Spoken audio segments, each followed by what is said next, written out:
Kita kembali lagi uh, ke seri kuliah Fisika Matematika dalam pembahasan mengenai persamaan diferensial biasa.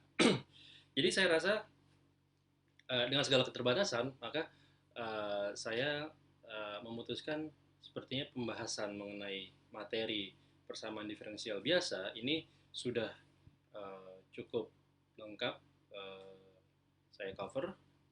Jadi uh, mungkin saya akan memutuskan untuk bahwa materi ini akan menjadi materi terakhir bagi pembahasan persamaan diferensial biasa, materi wajibnya. Ya. Uh, Kalau nanti sembari dari sejak dimuat di uploadnya atau diunggahnya video ini sampai waktu UAS masih ada uh, mungkin saya masih ada ide-ide yang bisa disampaikan, ya saya akan kembali unggah materi-materi tambahan penyokong dari materi kuliah persamaan diferensial biasa. Tapi secara formal, secara resmi, sesuai yang tertera di SAP atau di BRP, saya rasa saya bisa mengakhiri pembahasan mengenai persamaan diferensial biasa sampai di apa yang akan saya bahas saat ini. Kalau Anda ingat di video sebelumnya saya membahas mengenai persamaan Euler, ya, satu tipe persamaan persamaan diferensial biasa yang agak berbeda dengan PDB sebelumnya kita temui di mana koefisiennya konstan. Pada kasus persamaan Euler, koefisiennya itu adalah fungsi X. Nah, dengan teknik transformasi kita bisa mengubah atau kita bisa mengambil solusi coba-coba yang dinamakan ansatz, dan ansatz itu bisa memenuhi persamaan Euler.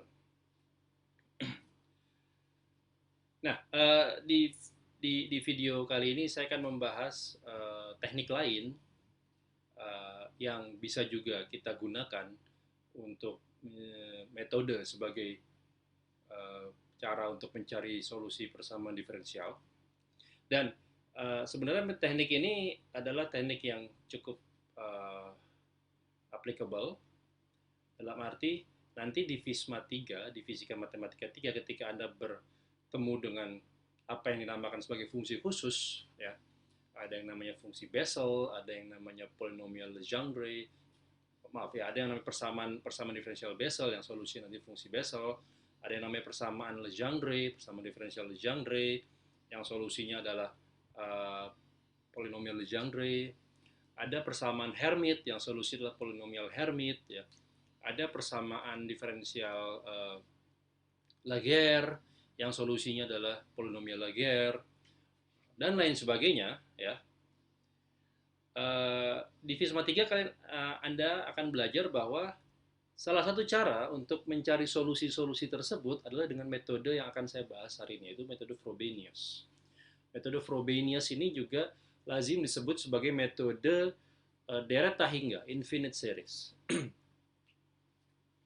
Oke, bagaimana teknisnya atau bagaimana detailnya? Kalau Anda di beberapa pertemuan atau di beberapa video sebelumnya, Anda tentunya masih ingat pembahasan mengenai deret Taylor, ya kan? Bagaimana dengan menggunakan deret Taylor kita bisa menyatakan eksponensial imajiner itu sebagai fungsi trigonometri. Nah, kalau Anda ingat deret Taylor itu sebenarnya deret tak berhingga, ya, infinite series. Infinite series dan deret Taylor itu uh, secara umum semua fungsi yang continuous, ya, semua fungsi yang Anda kenal dari sejak mungkin sekolah menengah, ya, ada fungsi sinus, cosinus, logaritmik, fungsi eksponensial, ya, fungsi ln, fungsi apapun, fungsi-fungsi yang istilahnya fungsi transenden apapun, ya, itu dapat selalu dinyatakan sebagai ekspansi deret tak berhingga menurut teorema Taylor. Ya, kita sudah melihat bagaimana sinus X itu dinyatakan sebagai deret tak berhingga dalam polinomial x ya. Demikian pula cosinus x, demikian pula eksponensial x ya, atau eksponensial ix dan lain sebagainya ya. Jadi secara umum semua fungsi yang continuous itu bisa dinyatakan dalam deret Taylor. Dan deret Taylor adalah deret tak berhingga ya, infinite series ya. Jadi kalau kita mau strict, maka panjangnya tak berhingga. Tapi dalam praktek tentunya kita bisa stop atau kita bisa memotong sampai di suku berapa ya kan, selama syarat konvergensi terpenuhi, maka itu valid, sahih, tidak masalah. Tentunya semakin banyak suku yang kita masukkan akan semakin precise nilai pendekatannya. Nah, poin yang akan saya angkat adalah bahwa metode seperti itu pula akan kita gunakan untuk membantu kita mencari solusi persamaan diferensial ya. Jadi artinya apa? Saya akan menggunakan fungsi atau saya akan mengekspansi fungsi yang saya tidak tahu atau fungsi yang ingin dicari solusinya dalam persamaan diferensial itu sebagai suatu deret tak berhingga. Sebagai suatu deret tak berhingga. Kenapa saya bisa melakukan itu? Ya karena tadi ya, dari teorema Taylor ya, Anda bisa cek teorema Taylor, itu bisa ada pembuktiannya. Saya tidak akan membahas pembuktiannya di sini. Bahwa semua fungsi yang continuous itu bisa diekspansi sebagai deret tak berhingga. Jadi dengan kata lain, kalau saya punya suatu persamaan diferensial ya, katakan saya punya persamaan diferensial order 2. Meskipun tidak terbatas pada order 2, ini bisa order berapapun. Saya punya persamaan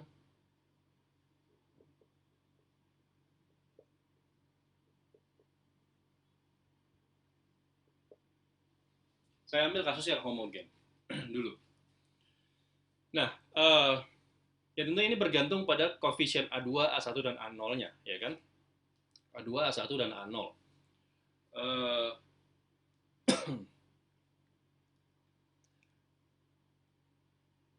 Kalau A2, A1, dan A0 ini adalah suatu ya konstanta, ya kita tahu metodenya ya. Tapi kalau A2, A1, dan A0 ini bisa jadi fungsi X, belum tentu kita bisa dapatkan solusinya. Ya tentunya solusinya ada di sini adalah Y, ya kan? Solusi yang dinamakan solusi adalah Y sebagai fungsi X. Ya kan? Yang memenuhi persamaan tersebut. Nah, solusinya pasti suatu fungsi apapun ya, fungsi eksponen, fungsi logaritmik, fungsi polinom, fungsi pecahan, fraksional, apapun ya. Tapi dia fungsi. Nah, oleh karena itu, jika misalnya saya tidak tahu bagaimana cara mencari solusinya, ya, maka metode Frobenius menyarankan kita karena Y ini suatu fungsi apapun kita belum tahu tentunya. Tapi yang pasti dia adalah fungsi. Maka dari teorema Taylor kita bisa melihat bahwa setiap fungsi yang continuous bisa selalu diekspansi dalam deret tak berhingga. Ya, maka metode Frobenius bilang, ya kita ekspansi aja fungsi Y ini dalam suatu deret tak berhingga. Maksudnya gimana? Maksudnya gini,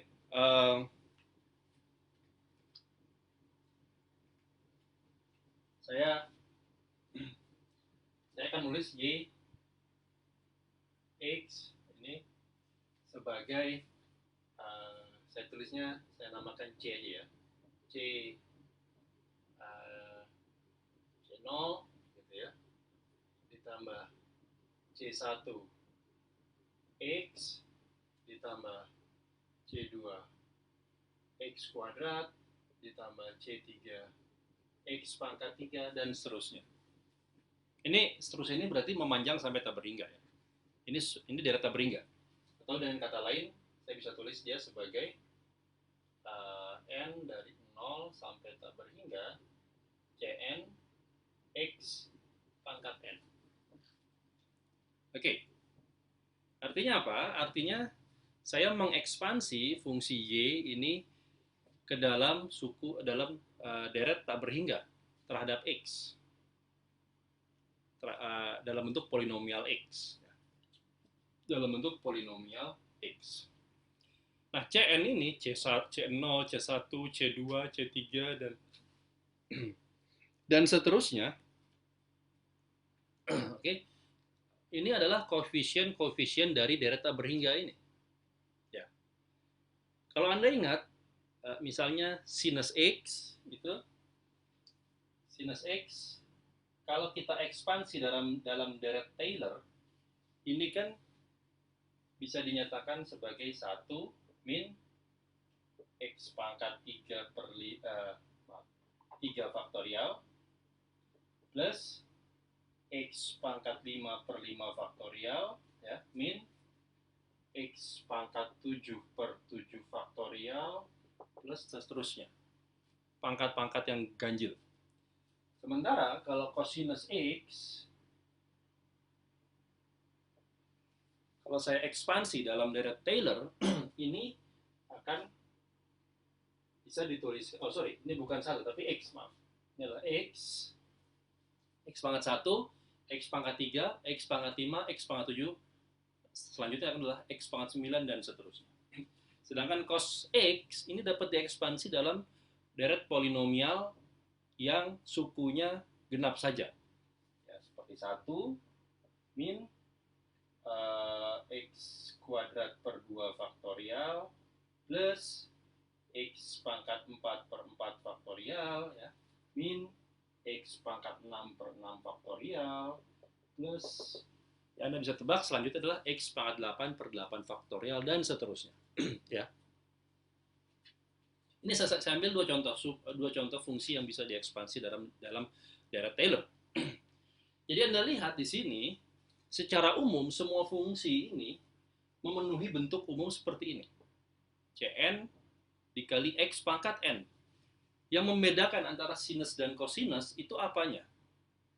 Yang membedakan adalah koefisien Cn-nya saja. Ya, koefisien Cn.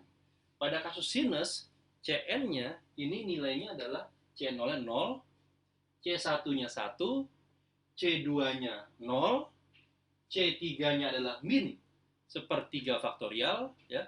C4-nya 0, C5-nya adalah plus 1/5 faktorial dan seterusnya. Oke?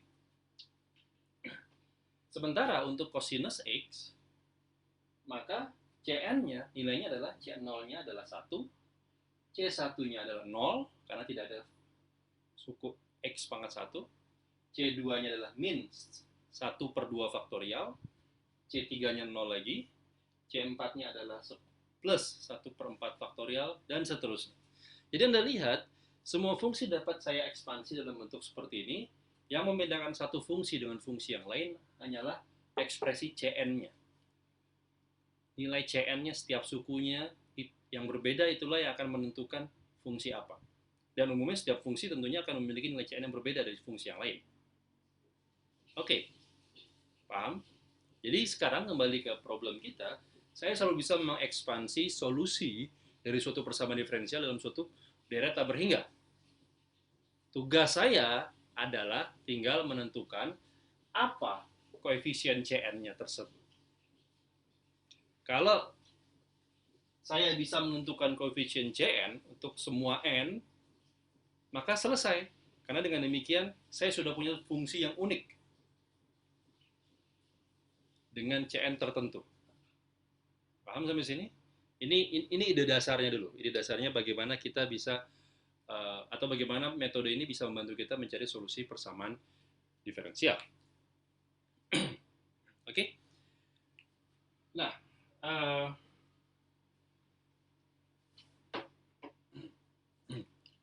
jadi coba kita terapkan untuk satu kasus tertentu ya. Ya kalau kita mau mencoba, kalau kita mau mengetes metode ini berhasil atau enggak, tentunya sebaiknya kita mengetesnya di suatu sistem atau suatu persamaan yang kita sudah tahu jawabannya, kita sudah tahu solusinya, ya kan? Sehingga kita bisa compare, kita bisa bandingkan solusi yang memang sudah kita tahu dengan solusi kalau kita pakai metode Frobenius, ya kan? Kita bisa langsung cek benar nggak hasilnya.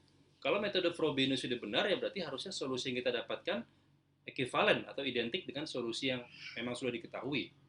Kalau ternyata solusinya beda, dua fungsi ini adalah dua fungsi yang berbeda, ya berarti metode Frobenius ini dilakukan. Ya. Jadi sekarang untuk mengecek kebenaran metode Frobenius, saya akan menerapkannya pada suatu persamaan diferensial yang kita sudah tahu jawabannya, kita sudah tahu solusinya.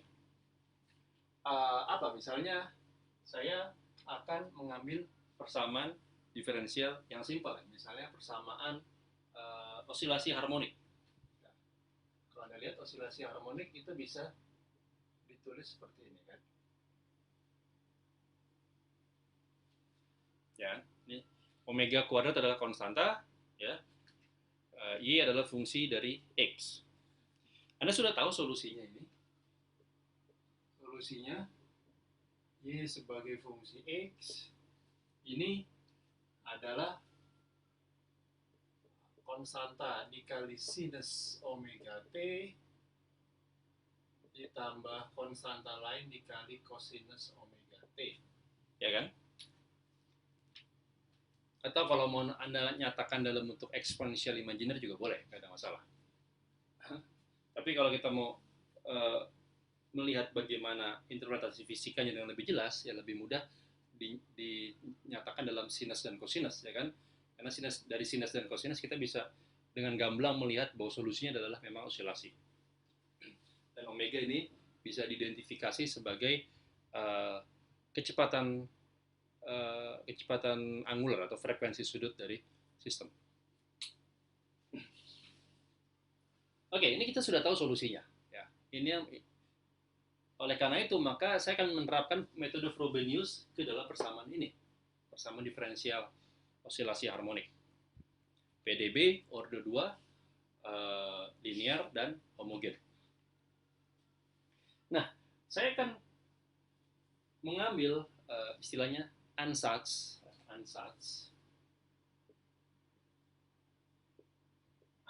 ini dari bahasa Jerman, artinya solusi coba-coba. Jadi salah satu teknik kita untuk mencari solusi itu kan ya kita coba aja masukin suatu solusi sembarang, kalau emang berhasil berarti itu solusi yang benar, gitu kan. Kalau nggak berhasil ya kita cari solusi yang lain, itu namanya ansatz, solusi coba-coba. Nah, saya kan mengambil solusi coba-coba. Ceritanya saya nggak tahu solusi seperti ini ya, ceritanya kita nggak tahu, maka kita mau ngetes metode Frobenius kita gunakan untuk mencari solusi tersebut. Nah, ansatz yang akan saya gunakan ini seperti ini, ya, tapi saya modifikasi sedikit untuk alasan yang akan saya tunjukkan nanti. Ansatznya sebagai berikut. Jadi ceritanya saya ambil asumsi bahwa solusinya Y sebagai fungsi X itu dapat dinyatakan sebagai deret Taberhingga. Deret Taberhingganya adalah N dari 0 sampai Taberhingga Cn X. Nah, saya tambahkan N plus S di sini. Jadi Cn dikali X pangkat N plus S. Kalau tadi kan cuma N saja ya. Nah, S ini suatu konstanta juga. S ini nilainya konstanta. Dan saat ini saya tidak mensyaratkan S ini harus bilangan bulat. N harus bilangan bulat, ya kan? N ini harus bilangan bulat. Karena kan N ini kan menunjukkan suku ke N, suku ke berapa, ya kan? Ya kan agak aneh kalau sukunya suku pecahan. Ya. Maksudnya suku ke 1,2 kan nggak ada ya. Ini suku ke 0, suku ke 1, suku ke 2, suku ke 3 dan seterusnya.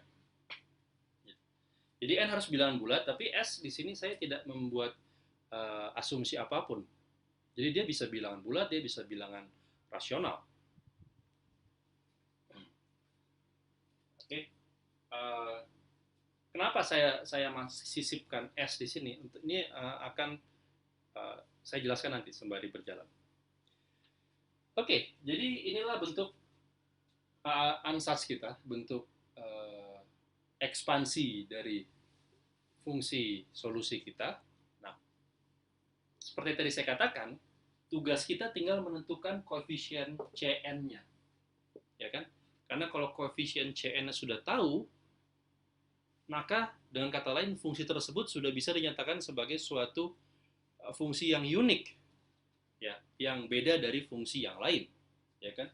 Anda lihat di sini Cn dari sin X ini sudah diketahui untuk semua sukunya sampai tak berhingga, sampai ke suku tak berhingga. Jadi dengan kata lain, ekspansi dari tak berhingga untuk sin X ini bisa merupakan ekspresi yang unik. Ini khusus sin X. Selain sin X, ekspansinya nggak mungkin seperti ini. Demikian pula untuk cos X, ekspansi untuk selain cos X, ekspansinya tidak mungkin seperti ini, gitu ya. Nah, dalam kasus kita, selain Cn yang perlu dicari, saya juga perlu mencari apa nilai S. Jadi S ini suatu konstanta yang perlu kita cari. Jadi di sini tugasnya ada dua, mencari Cn dan mencari S. Oke? Caranya gimana?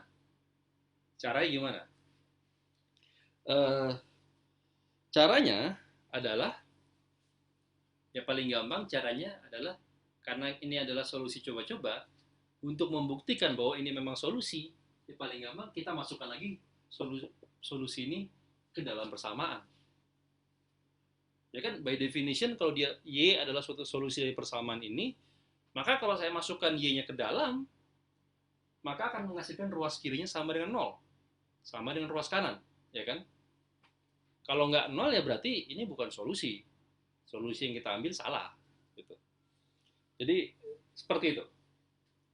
Jadi tekniknya adalah setelah mengambil ansatz berupa ekspansi dari tak berhingga, step kedua saya masukkan kembali fungsi ini ke dalam persamaan diferensial.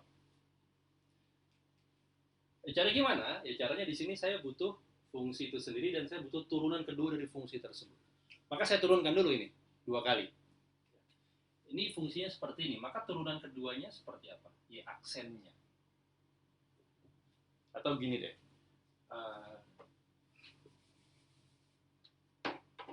ini saya ambil bentuk ansatsnya seperti ini, maka secara eksplisit Yx ini kan adalah C0, apa ini?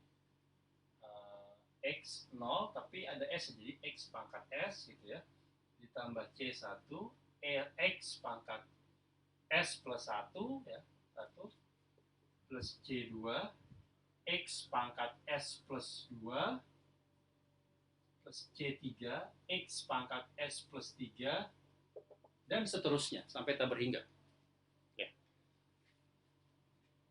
Oke, kalau saya turunkan,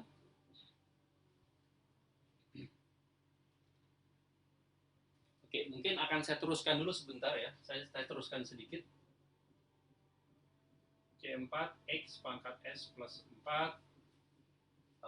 Saya akan coba teruskan sampai minimal 6. Plus C5 X pangkat S plus 5. Plus C6 X pangkat S plus 6. Dan seterusnya. Gitu. Ya tentunya saya bisa berhenti di mana saja, tapi saya sengaja untuk berhenti di sini untuk alasan yang nanti akan saya tunjukkan. Nah, ini fungsinya secara eksplisit saya ekspansi seperti ini. Maka turunan pertama dari fungsi gimana? Y aksen adalah, berarti saya turunkan Y terhadap X, karena C adalah konstanta. Maka kalau saya turunkan ini,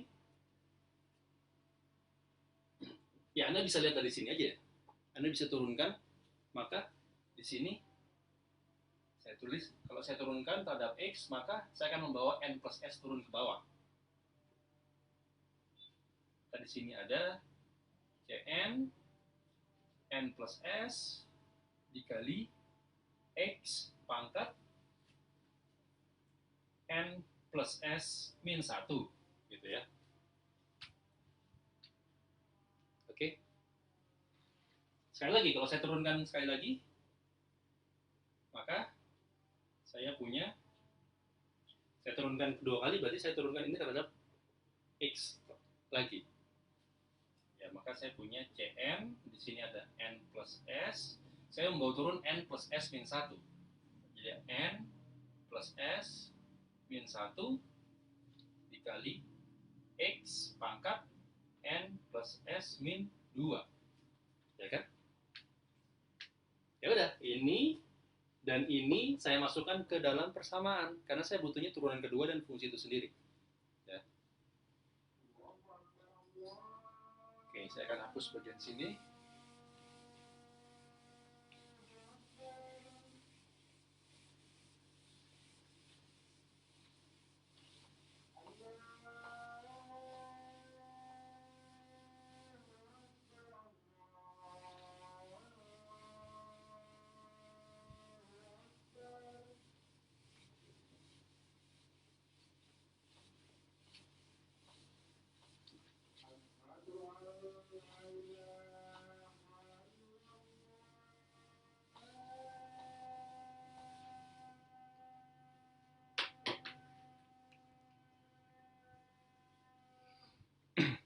Jadi kalau saya masukkan, saya butuhkan ini ya.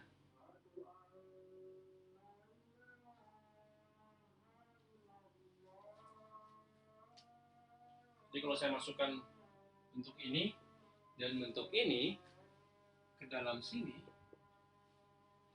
ya, maka saya akan dapatkan bentuk sebagai berikut.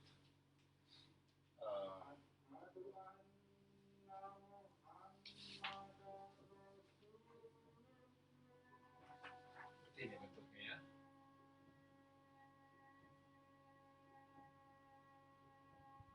N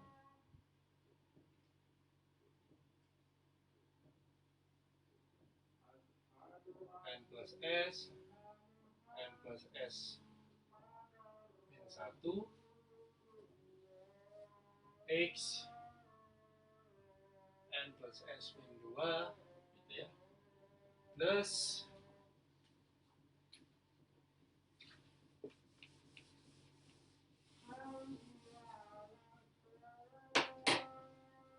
saya masukkan ini ya, omega dulu, saya tulis omega, ada omega kuadrat plus omega kuadrat sumasi Cn X N X pangkat N plus S, ini semua sama dengan 0 ya. Jadi bentuk ini ternyatakan dalam bentuk deret berhingga. Jadi ruas kirinya ini adalah deret berhingga. Ini panjang berhingga ditambah ini panjang berhingga juga. Oke, bisa dibayangkan ya. Nggak usah terlalu dipusingkan, berhingga ditambah berhingga. Tapi maksudnya gini, pokoknya ruas kiri itu jumlahnya ada berhingga suku ditambah berhingga suku. Kurang lebih seperti itu. Nah, mungkin ada baiknya kalau kita lakukan secara eksplisit. Ini kan sumasi n-nya berjalan ya. Berjalan dari 0 beta berhingga. Jadi kita jalankan aja secara eksplisit. Maksudnya gimana? Maksudnya gini. Untuk yang suku pertama ini saya tulis, saya buka kurung, saya jalankan dari n sama dengan 0, lalu n sama dengan 1, n sama dengan 2, dan seterusnya. Kalau n sama dengan 0, maka saya punya C0, ya kan, sama seperti ini ya. Oh, saya belum ekspansi untuk yang ini ya. C0 0 tambah S, jadi dikalikan S gitu ya,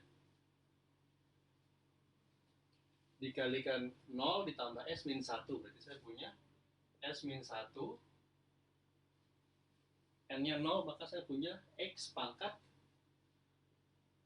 S min 2. Oke,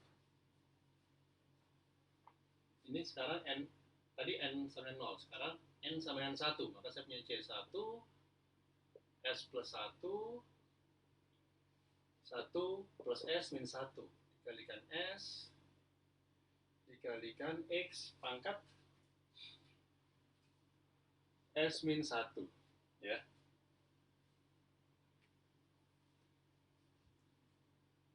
Plus C2, sekarang C2 S plus 2 plus S min 1, berarti S plus 1 X pangkat 2 ditambah S min 2, berarti X pangkat S gitu ya. Saya tulis di bawah aja. Plus C3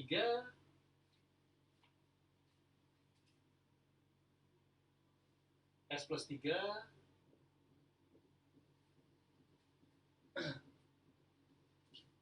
S plus 3 S plus 2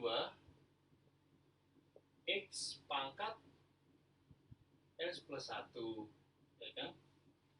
Anda bisa mulai mengenali polanya ya dengan mudah. Plus C4 S plus 4 S plus 3 X pangkat S plus 2.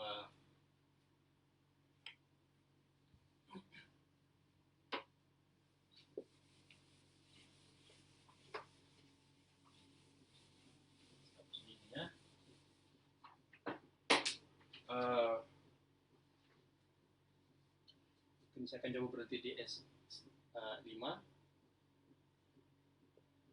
C5 S plus 5 S plus 4 X pangkat X S plus 3. Ya.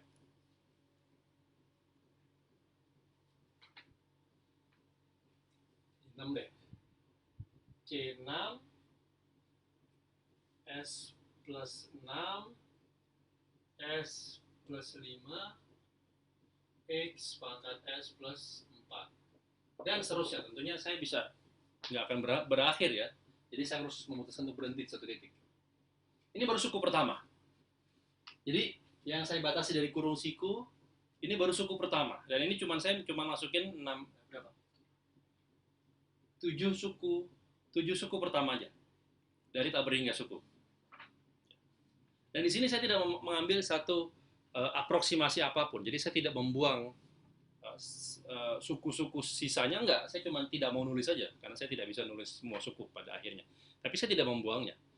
It's there, ya. Ada di situ semuanya, ada di sini. Semuanya ada di sini. Tidak saya buang. Dan saya tidak akan melakukan pendekatan apapun. Oke.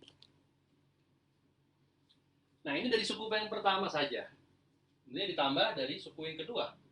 Suku kedua adalah omega kuadrat dikali, saya buka kurung lagi. Ya, ini tadi sudah saya hapus ya. Adalah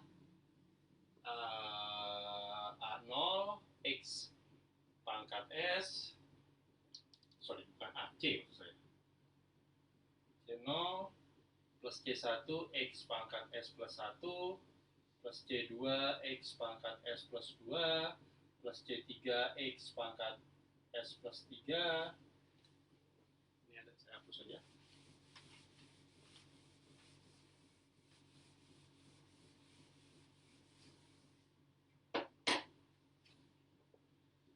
Plus C4X pangkat S plus 4 dan seterusnya.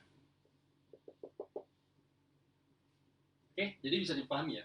Jadi ini ditambah omega kuadrat dikali ini itu harus sama dengan 0. Sama dengan seperti ini. Gitu ya. Jadi saya cuma mentransformasikan bentuk PDB ini ke dalam persamaan di mana ruas kirinya adalah deret tak berhingga. Ini deretnya tak berhingga, ini juga deretnya tak berhingga.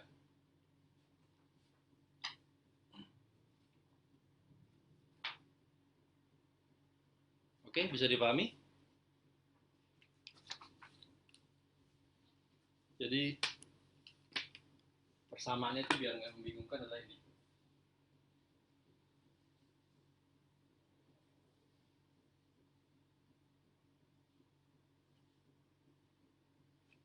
Nah, ini semua persamaan yang inilah persamaannya yang saya kotak merah kan.